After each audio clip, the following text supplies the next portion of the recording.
So, welcome to the next edition of the Rare Business Podcast. With me today, I have Alan Trefler, CEO of Pegasystems and recent author of a new book called Build for Change. Hi, Alan.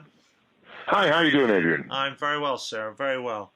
So, Alan, for the benefit of our listeners and readers, can you tell us a bit more about you and also a bit more about the work that you do? Certainly. So I am what I would describe as a recovering software engineer and architect, though no one has allowed me to get close to that for many, many decades. I sort of came out of a technology background, having had the chance to work for some of the world's largest and most sophisticated companies, and I was really sort of appalled at how the entire tech build process worked. Mm-hmm. This was in the 80s. Right. And I said, my goodness, computers are getting faster. Why are we still doing this stuff like we used to do, what people used to do 1 or 2 decades ago? So I started Pega in the mid-80s with a goal of really trying to fundamentally change the way that business people and technologists work together. And it's been a pretty interesting journey. Last year, we did over $500 million U.S. in revenue, and we're growing north of 20% a year. So we have the privilege of working with some great companies, and they've chosen to trust us, and we're very grateful for that. Fantastic. Now, but on to the topic of the day, and that is that you've recently authored and published a new book called Build for Change. So can you tell me a little bit about the book and how it came about and why you wrote it? Certainly. So, as we've had the chance to work with, many of some of the world's leading brands, we've seen a lot of different approaches to the market and a lot of different approaches to how they organized internally and try to address the needs. And one of the things that we were seeing was this growth of this sort of new generation of consumer that in the book I called Gen D, and how that was putting undue pressure and enormous stress on many businesses, and how some are doing better than others at figuring out how to address it. Right. And I thought that merited some analysis. Okay. Now, but in the book as well, you talk about, we've heard a lot about Generation X and Generation Y, and you've just mentioned sort of Generation sort of D, but also in the book you talk about a Generation C. And I was going through the book and I was going, blimey, too many generations. And I was a bit like, Alan, help me out here. Can you tell me more about what was the difference between Gen C and Gen D? And is it all about age, or is it a bit more about behavior than age? Well, I think age is related, but it's actually a pretty interesting cultural manifestation that we're seeing. Okay. And I think when I explain it, hopefully it will make sense. Okay. We talk about Gen C. Sometimes people call those folks the millennials and others. It's the people who are always connected. It was the generation that is constantly checking their mail and their phone, and all of us are to a degree guilty of this. Yeah. And that generation would tend to form strong judgments about the companies they did business with, but in many ways they were much more forgiving. They had a different set of expectations, so they expected to be advertised to. They often expected service to be only so-so, and when they did have a problem, they tend to be more passive-aggressive than actively aggressive. Okay. But this Gen D that's come along, they're a generation that's very, very different. Right. And the D stands for a couple of things. One of it stands for discovery.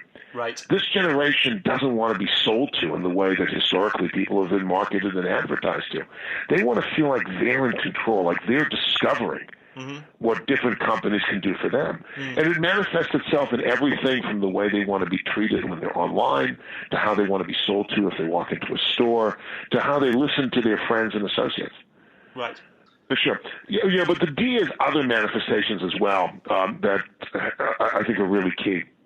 One is, if they have an experience they really like, if there's a brand that just enraptures them, they will devour it. They will just eat it up. Right. They will tell their friends. It's really a level of passion that, frankly, people historically didn't used to show about their products or the companies they did business with. But on the other side of that coin, if they have a bad experience, they will demonize the firms they do business with. They will try to destroy them actively with a virulence and a power that has been given to them by this new digital communication. Okay. And is that the sort of thing that's underpinning another issue or theme that you talk about in the book about this coming, I'm trying to pronounce this right, customerpocalypse? Yes, in the U.S. we talk a lot about zombie apocalypses. Yeah. And, I think that the thought that your customers are going to, put you out of business is actually a lot more dangerous than an attack from zombies. Yeah. The reality is that these customers have such a different set of expectations and such a different level of patience that if businesses don't fundamentally change the way that they're operating and structured, they're going to really struggle. And a lot of companies making a lot of mistakes as they're trying to deal with this generation, and it can be brutal. Yeah. There's an 8-minute audio recording in the U.S. that just went viral, where a guy who was trying to cancel his Comcast is the largest cable provider, relationship, recorded, I don't know how long the phone call had been, we only heard the last 8 minutes, what was an extremely unpleasant interaction where, the system he was working with, which is the combination of the people and the technology and the incentives, just wouldn't let him go. And now that has tens of millions of hits on the internet, that demonization has really, really rallied just lots of anger in a population that years ago you just wouldn't have seen. The connected guys would have said, all right, enough's enough, I'm leaving. The demonization, well, that's immediate and hard to get around. Right. And so, is it what kind of things, that companies do to try and, if you like, get up to speed with this? Because you talk about CRM and data and everything else, but is it what are some of the big things you think, or in your experience, companies need to be doing in order to getting on top of this and I feel like dragging themselves into this new paradigm, let's say, for want of a better word? Well, I think the one thing they need to do is they need to start thinking end to end. Right. They need to start thinking about how they're going to go outside from the customer's perspective in, and make sure that the experiences are all joined up. Right. That you go immediately from engagement to fulfillment. They're also needing to think about how they can have common experiences across the channels.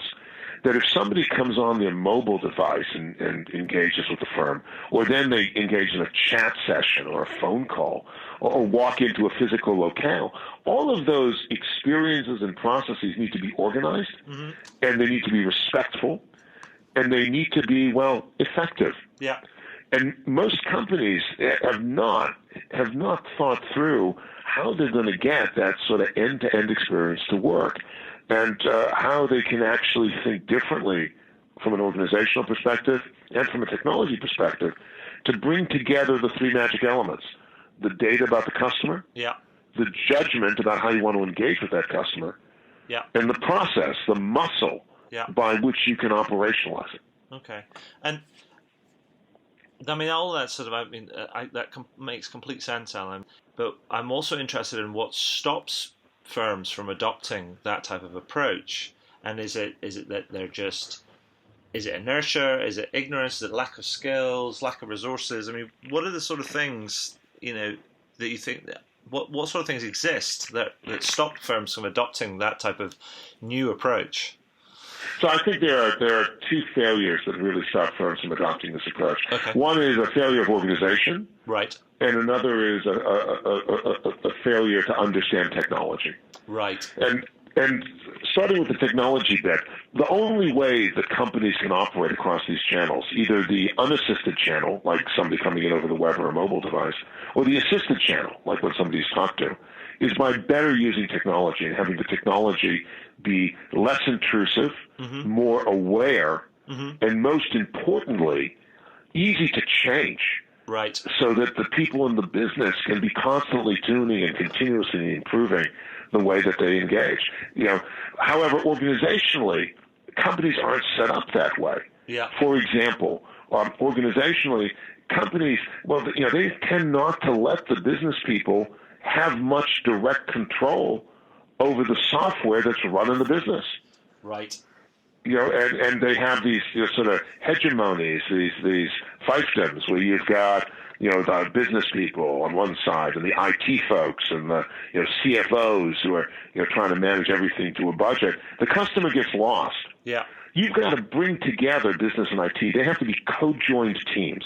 And the good news is that the way technology has evolved in recent years, you can actually create enterprise software systems that bring the business people right into the mix.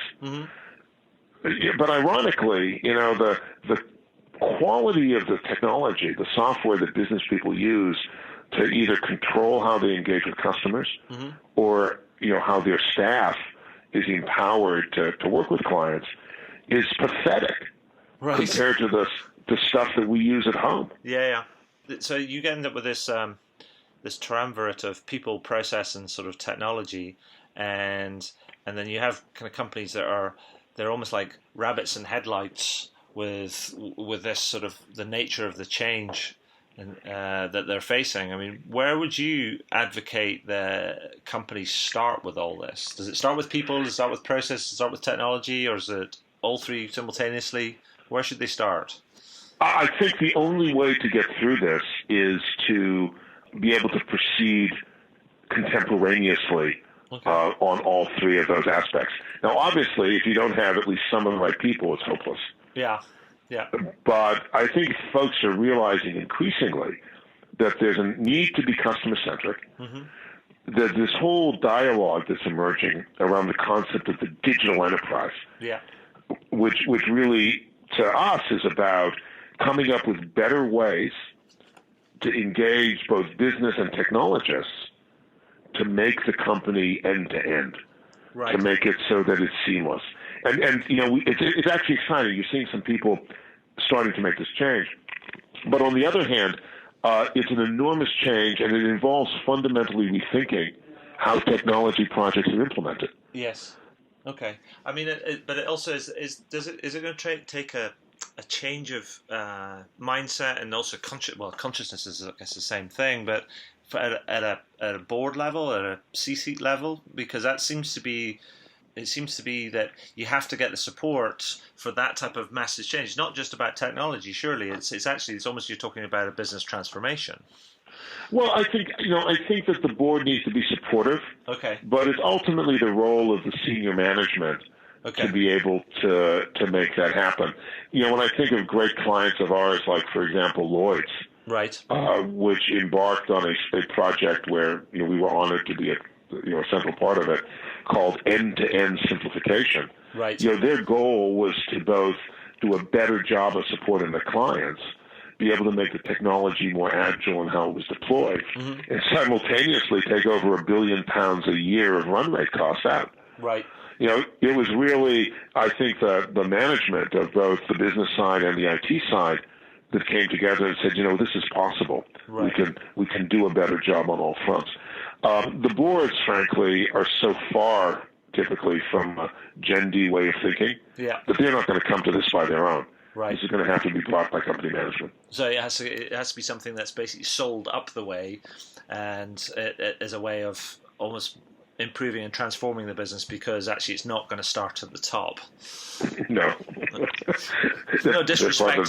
They're part of the old way of thinking, typically. And so, is there any reasons why, or any reasons or any firms that wouldn't sort of adopt this sort of approach, and what's in store for them? I mean, is it just are they going to become dinosaurs caught in an ice age? Well, I think they're going to be ripped apart by the customer apocalypse. They're going to be demonized. They're going to become the new generation of BlackBerry and Nokia.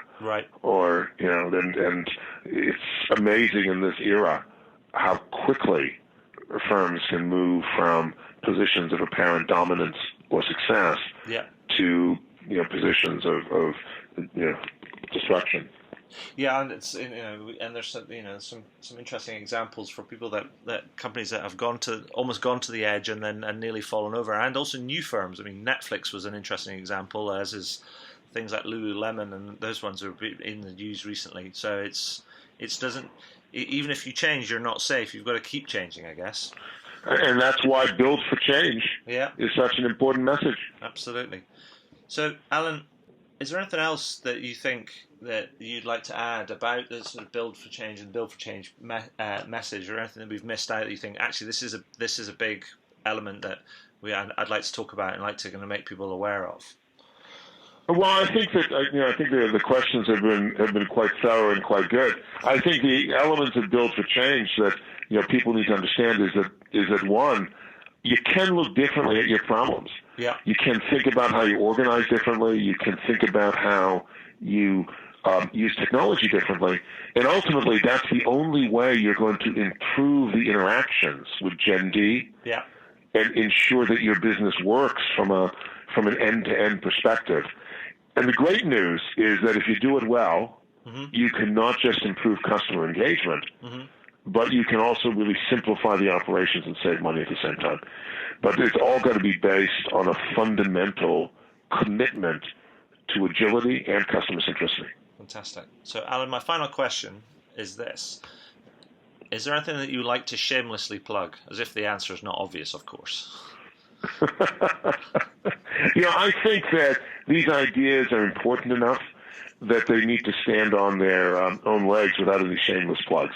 I think that we've had the privilege, and many of them are in the book, of dealing with some of the world's most sophisticated and thoughtful organizations as they've worked through a lot of these problems. And it was just a real privilege that they were willing to share with Pega and be able to share with others how this is possible and how it really can be done. So, the book was very intentionally not intended to plug any product. It's really to promote a way of thinking that is the prerequisite to being able to do things differently. Well, Alan, I thank you for that, and I applaud you for trying to move the needle on the conversation. And what I'll do is I'll make sure we get it all linked up, and when it goes live, we'll push it out, and hopefully we can move the conversation on a little bit more. But thank you very much. That would be great, and if you want to follow up at any point, I'd be happy to. Fantastic, Alan.